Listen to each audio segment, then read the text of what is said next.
Hey everyone, Scott here to discuss the Animatrix. Now, before I get into these 9 short movies, before we get to Matrix Reloaded and Revolutions, yes, there's 9. Wait, where did you go? 9 movies in this one, and it's going to be an hour and 40 minutes, but it's just a series of short films. And I'm just going with what Apple gave me as the in that order. So let's start off with the movies with The Second Renaissance, Part 1. We look at the world of the Matrix by some beautiful animation by going to the Zion archive and showing us how the Matrix ever happened in this world as man built the machines and the machines are doing man's work and get no respect from their masters and the machines rage rose against man.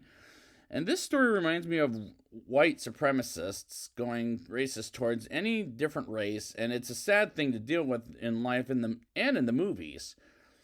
The machines go artificial intelligence on man and fight off against man as they want to live with each other peacefully, but their request has been denied, and the animation style on this one called anime, as they're all anime except for that last one, the one that's going to be premiering before Dreamcatcher. Although I have seen, I didn't. Well, let's get into this. It's beautiful. Is beautifully presented. Despite I'm not the biggest fan of anime in general, but at the end of the day, this was beautiful. The Second Renaissance, Part 2. We continue the story with man inventing light, and machines fight against man as man wants to fight against the machines as planet Earth goes dark like it was in the first Matrix film, which isn't AVP Requiem bad, as it looks kinda bad. The segment is much more violent than the first half of the story because it's the war between man and machines, so it makes sense as man becomes machine slaves as a little kid goes inside into a house as the parents turn into Agent Smith and burns him alive as the story ends on a depression, which makes sense for this story in my opinion. The next segment is called Program, set in a million years ago in ancient China, where a woman spars against the master duo. Excuse me, I'm spelling it like DUO, by the way, as he talks to her about going back to the Matrix and wants the girl to go with him and do the same thing Cypher did in the original, which is betraying her, and they fight with swords. And this story is like a Kung Fu in China version of the Matrix, as Duo is in love with the girl, and we learn a minute later they're brother and sister, and the girl disconnects to the real world and punches Duo as she passed the test. And despite it's connected to the Matrix, I didn't get the point of this story in particular. Like, what was it about? Like, I get it was going to the. Well, let's just move on. The next one I'm about to get to, is really the just. I didn't get what that one was about or what it had to do with the Matrix. So let's get into this. It's called World Record. We set on a track field following a runner named Dan trying to break his world record until he bursts and breaks his leg like his coach Tim predicted, while a reporter talks with Dan and wished him luck, as this is ugly anime, as it made me the most uncomfortable while a man watching tries to make sure he doesn't wake up. And it's very cringeworthy while he ends up at the hospital and he will never run or walk ever again as he gets off the wheelchair and kind of walks, which was terribly acted. And this is the most uncomfortable I've had watching these shorts. Just Jesus. The next one I get, called Kid Story, we open up with a kid who we'll see in the sequels dreaming of his death and going to the real world as he types his story, and someone types back and tries to get answers, and daytime comes, and he rides his skateboard to school, and while at school, he draws something about Neo until his phone rings, and he's barely passing his class, and it rings again as agents come in for him, and he runs away from them and runs in the girls' bathroom and goes to the roof and falls down to his death, as he knew it was real, and he's saved by what he was led to believe is Neo. And it's a fine setup for the sequels, in my opinion, but that awkward scene in the women's bathroom, Jesus, don't get me started. I'm not a pervert by any means necessary.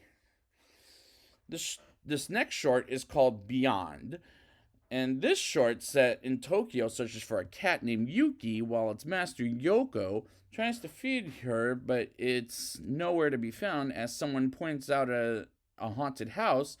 While the anime is this is terrible, as Yoko and a couple of boys go to the haunted house, and on the way she sees some weird stuff happening in the neighborhood, and a force field goes towards Yoko and finds Yuki as Yuki is taken care of by a little girl who lives in the haunted house. And a lot of weird things happen, like a bunch of flotation, and Yoko is on the ground and suddenly flies and a truck appears to tear it down as they seem some rats gaining control because of the damn truck arriving and takes Yoko and Yuki into government custody, and the government blows it up and we end up at the trailer park. And this one felt the weirdest as it goes on a little too long in my opinion. This next one I get why it's in the Matrix, but it's kind of an odd one. It's called a detective story.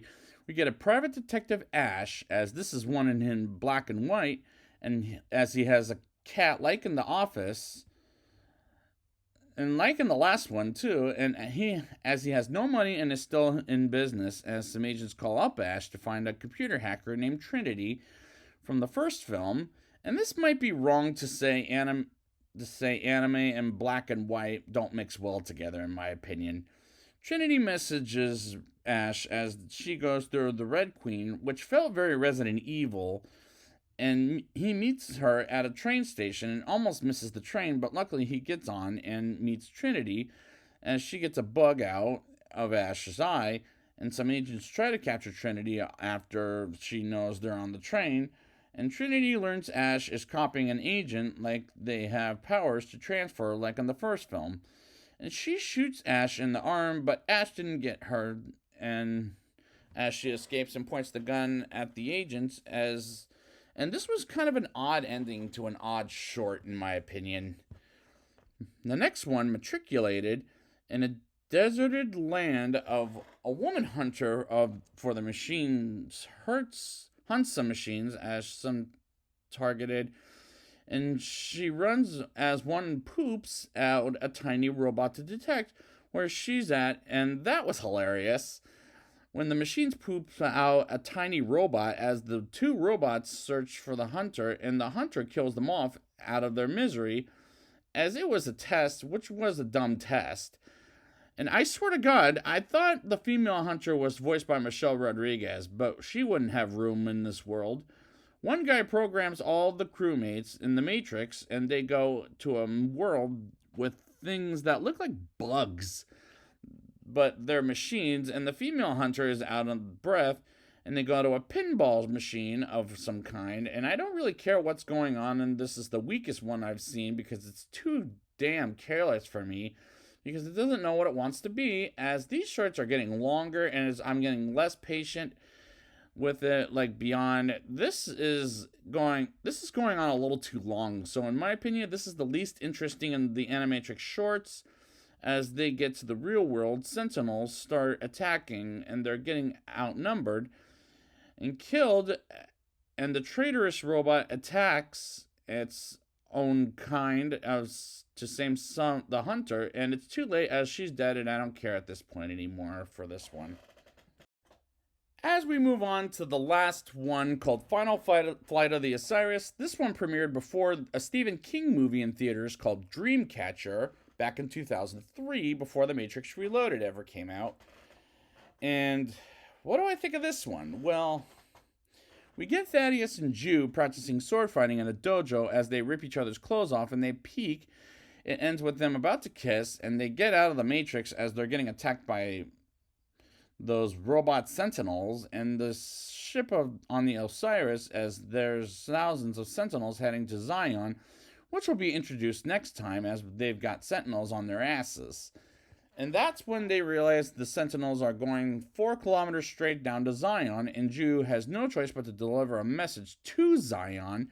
And the animation style is gorgeous, but it's not the best short in my opinion.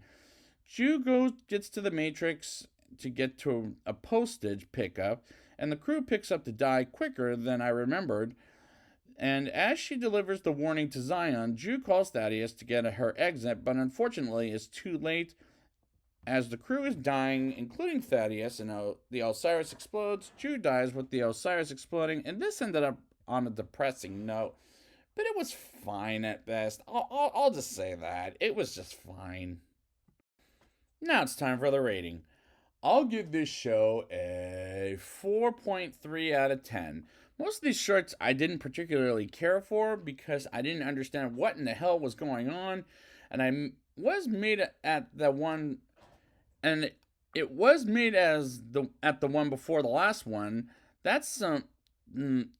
There's some that are fine, and a couple of beautifully animated ones, or anime in this case, but the rest were souring in my mouth. At the end of the day, I wouldn't watch any of these again because it ends on a depressing note before we ever get to the Matrix Reloaded, which was supposed to be the exciting, and will it be exciting? I'll talk about it next time.